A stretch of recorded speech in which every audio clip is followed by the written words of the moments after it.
But that's not the end of the session. Now he's gone, we can really say what we think. And I'm joking. So James Kelly, Max Chambers, and Lucy Bogue, who kind of steps into the sort of departmental brief now, particularly to provide sort of detailed stuff.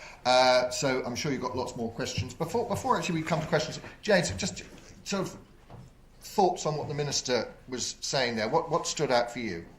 I think the thing that I thought was clearest when you asked him kind of what's the focus on this, and it's absolutely about kind of rehabilitation and public protection, and that's at the top of the agenda. And that's, to be honest, I think why organisations like ourselves, like NGS, works with long-term unemployed people, we work with people with mental health issues, we support them with training, and that's why we're looking to kind of play a part in a market that's different, exciting, but I think has a huge amount of potential. And I think from the Minister that was quite a clear direction.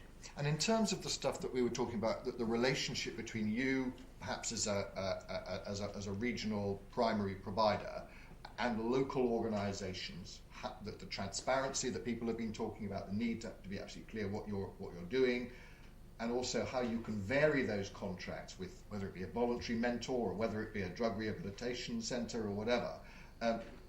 It's going to be blinking difficult to make this work, isn't it?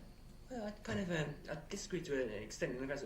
NGS as a business works with over 100 subcontractors and partners, and they really range from very large charities to small charities. We're doing this already. We're working in local communities, and there's no actually way you can deliver services to people in communities unless we're joined up there. So I think the idea that it's all completely new isn't correct, because a lot of this is already happening.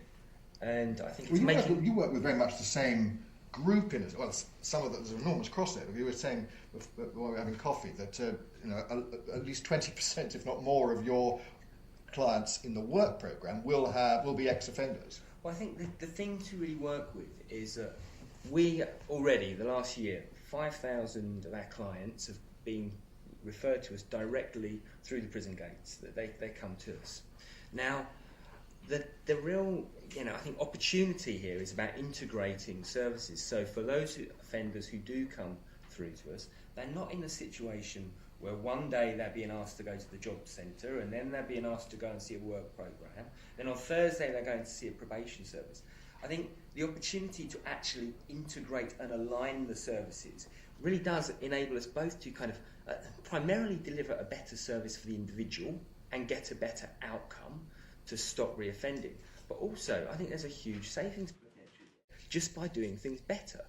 And I think getting that right is actually the core why organisations like ourselves are seeking to do that. It's joining up the things that, to be honest, government's been pretty bad at doing for a very long time. Max, what did you take from the Minister's speech? Well, I thought what was most interesting was the clarity of purpose around reducing reoffending, and the fact that was the driver behind the reforms, which I think does beg the question of how they get the measurement of reoffending right. And it was interesting that the door was left open for a change in direction there, as it was with the Secretary of State before the Select Committee on Wednesday. And I do wonder whether the government is thinking about combining a binary measure with a frequency measure, or even reversing the payment mechanism completely and fining providers a bigger penalty for the first reconviction, and then retaining a sort of penalty system so that the provider has an ongoing incentive to work with offenders. Lucy, what can you tell us about this? Well, of course, where I said, of course, the Minister is always right. Yeah. But the key things that I picked up and was really interested in is I thought that he did talk about the measurement, and your challenge to him saying, well, do we not know how we're going to measure yet? And I think the how we're going to measure is one of the most important things, I think, where I sit from my design. And spent the last 3 months really working with you all during the consultation period, or the last 6 weeks through the consultation period, to really get a feel and understanding of what you think that measurement should look like. And the Secretary of State has made it clear in the consultation document that actually he wants binary to form part of this. But I think part of the role of people like myself in the department is to take all of the messages from a range of you that I have spoken to and to go back to him and actually evidence what else should be with binary. Well, And the that's classic where we example, the prolific sex offender, you work really, really hard with him, he comes out and then he steals a Mars bar from the corner shop. Will that be enough to say, right, you failed? So, really, what we need to be saying is complete assistance is important, but the journey is also important. And we are, as the Minister's saying, going through our 580 responses. I am expecting 580 of those responses to be saying to us, what else can you do? And we are listening, and we'll need to come back to you with a measurement that has got to be attractive to the market so that we can have a competition. And we need to be going through this detailed design with our ministers. What do you think, James? Would you like to see a simple binary measure or something more complicated? I think kind of, there's a whole series of points around kind of what this market's going to look like in terms of measures, binary, etc., etc. I think the most important thing that needs to happen is actually that the measures that come up actually have confidence from the public, so people understand there's a very clear line of sight between paying an organisation for delivering something and reducing reoffending. And it was interesting. I kind of walked over here through Southwark this morning, and in Southwark was where the first probation service was founded. It was missionaries, it was people from the Temperance Society. It was focused on a very clear line of sight between what they did, what they achieved, and what they were aiming to do. And I think any measures that get put forward just need to make sure they need to be simple enough to understood to give that real connection and sense of purpose to the organisations that are aiming to achieve. But in you trying to do your job, if you're faced with perhaps offenders who have a history of a particular kind of offence, say they have a drug issue and a particular problem with household burglary, and then they don't pay their television licence, it's going to be difficult for you to kind of manage that kind of thing, isn't it? I think a kind of, you could actually end up listing every single offence and trying to kind of come up with a different. So you're happy? You'd be happy? The Mars bar, sex offender thing. I think the importance with this is actually making it simple enough so it's understandable, workable, and it can be followed. I think as soon as you end up in a system that just gets lost in complexity, where only Max and various other think tanks understand how it actually works, it's probably missed the trick. And therefore, I think as much simplicity as possible is a good thing to kind of try and make it work. Okay, let's take some questions for the panel. Gentleman here, gentleman over there.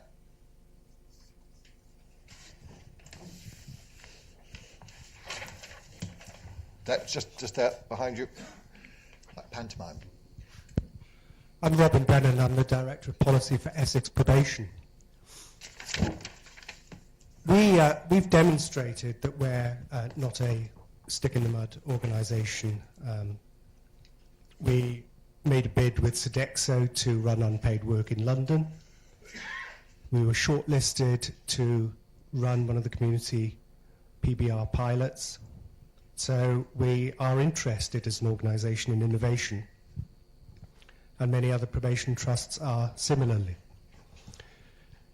What puzzles me about these proposals is that they've been marketed under the strapline that reoffending rates are too high. We heard it again this morning. The reality is, of course, that reoffending rates are different according to the different cohorts of offenders. So reoffending for short-term prisoners being released is 58%. Reoffending for those on community sentences is 34%.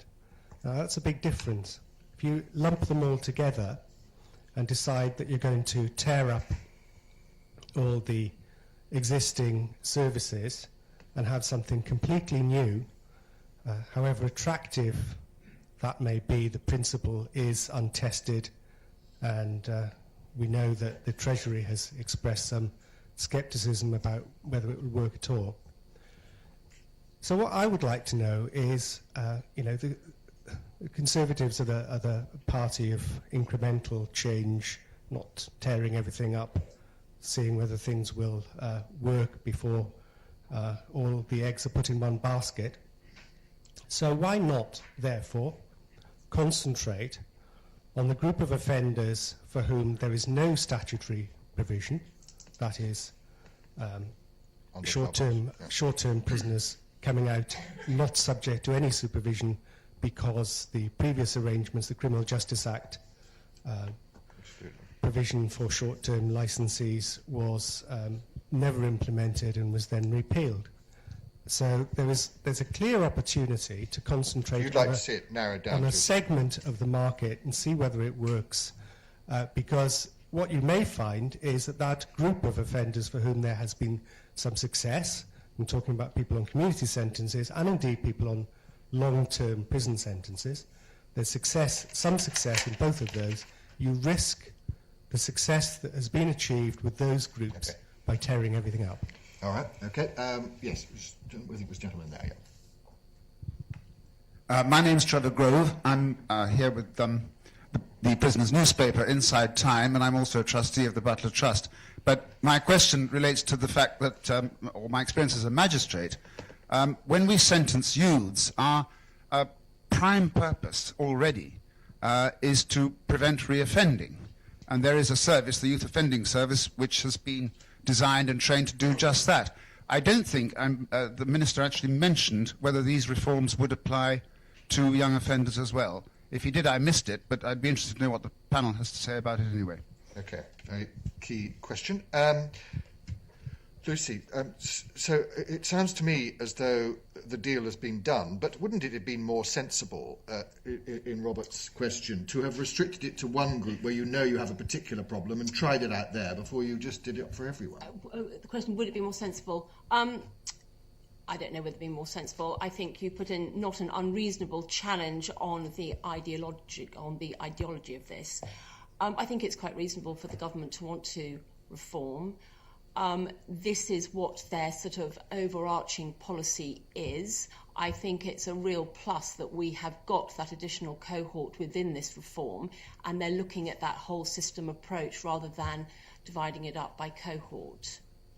So, can I just ask on the Treasury scepticism point? There was a story in the Times a few days ago suggesting that the Treasury were not convinced. Well, I mean, we have routine conversations with the Treasury. That's not the message. Skeptical? Well, it's not the message that they're giving us. So, okay, Max, what do you think about? You've written about actually we should be moving faster, and you're very much a zealot for this. But I think Rob's got a point, hasn't he?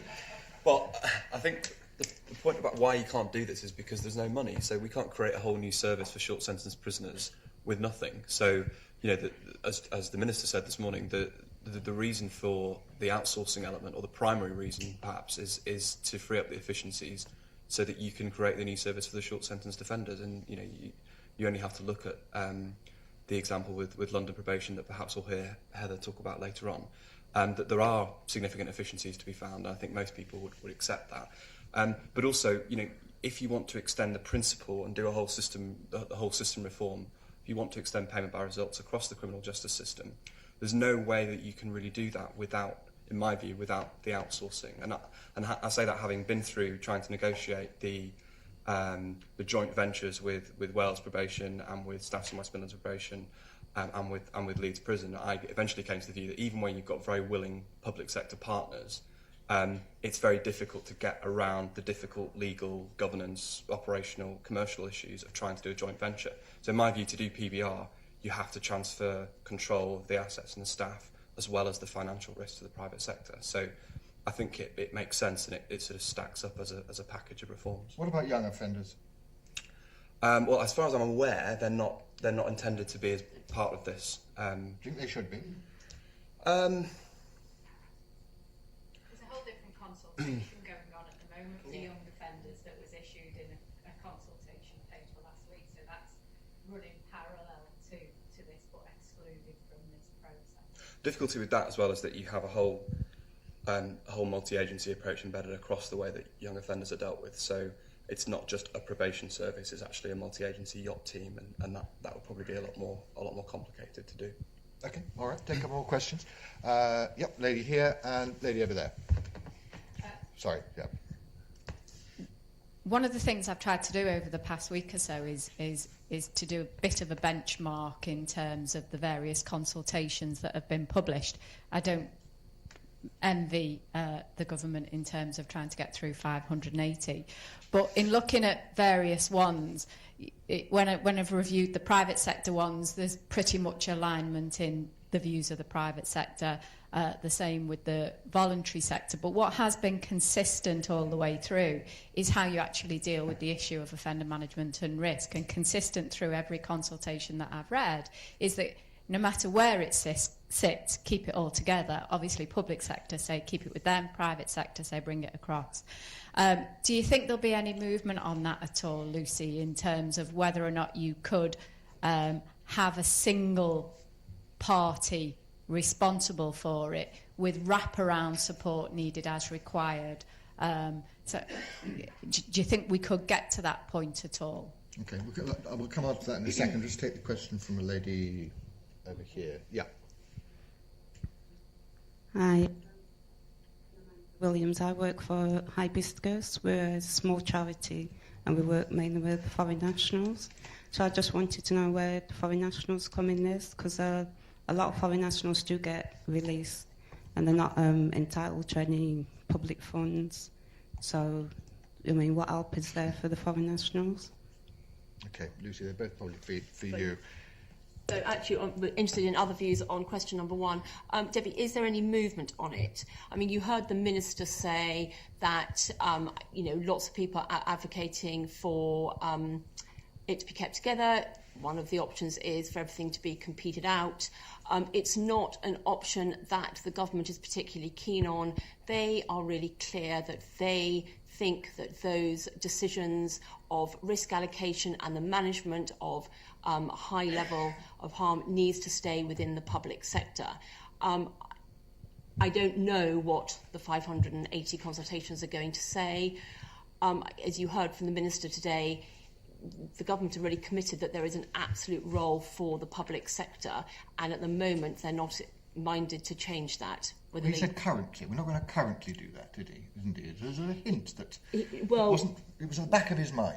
I think what he was trying to say is that a number of people have put challenges to him that you shouldn't split it. So he's saying your option is that you can compete the whole lot out. Yes. That is not what he is thinking of doing at the moment. At the moment, okay. So, James, would you like to see, we'll come on to the other point in a second, on that particular point, would you like to see the whole lot moved across? Would that actually make it easier for providers? I think the most important thing is that you kind of manage risk appropriately for the individuals. So there are some people who may start as low-risk individuals who end up high risk. There are How many? I read this figure of a lot of change, but I imagine most of the change is going to be somebody who was deemed high risk, comes out, we work with them, and their risk becomes lower. Actually, how many people, Max, do we know? Has anyone got any number on how many ex-offenders actually move from, say, low or medium risk to high risk? I've seen some individual HMIP reports in particular areas, but I don't know what the national figure is. and I probably should know, and I don't, but I know you've got a number of chiefs in the room, so probably this afternoon on another panel, those numbers could be discussed. Quite an important number. Yeah.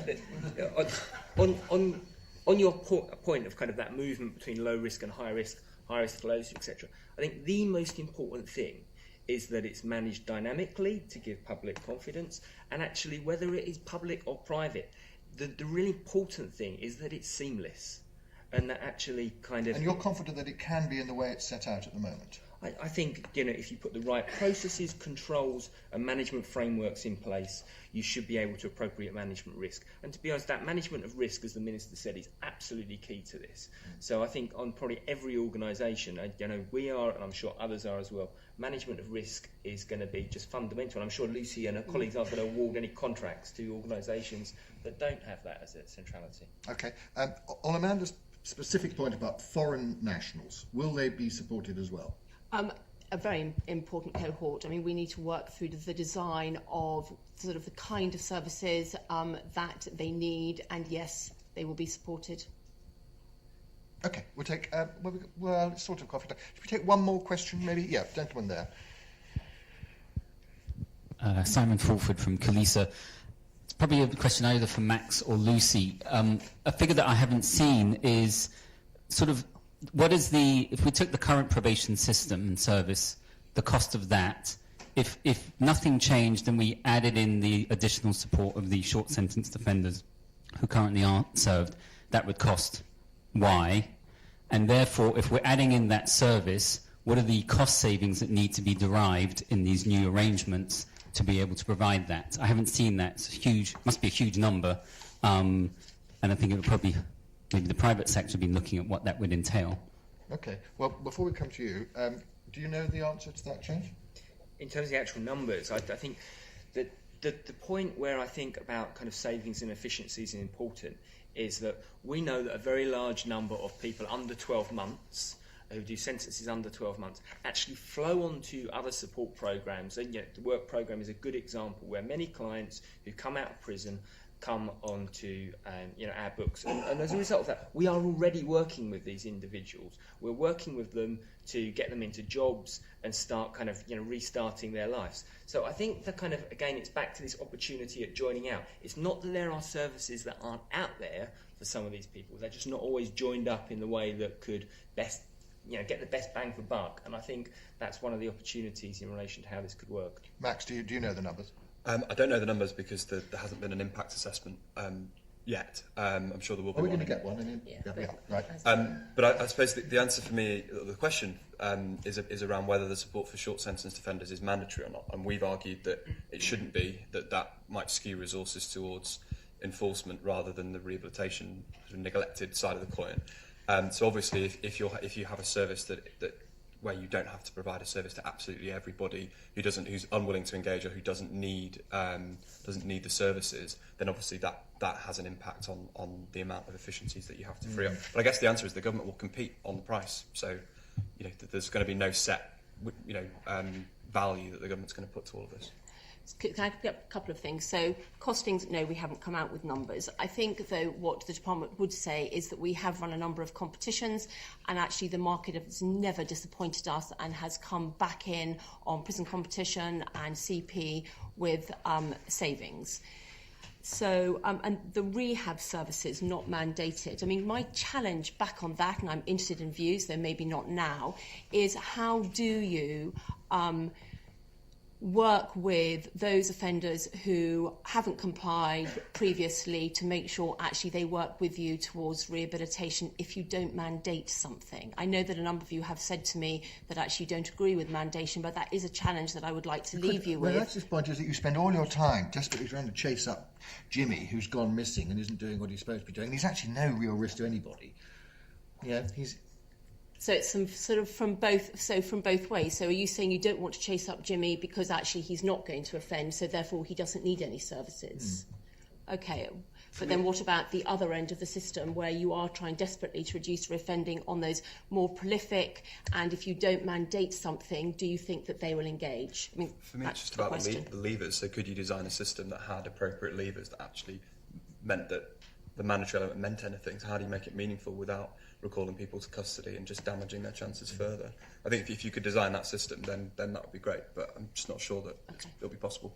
Okay, look, we I've deliberately busted, so you've got slightly less time for coffee. Back at 22.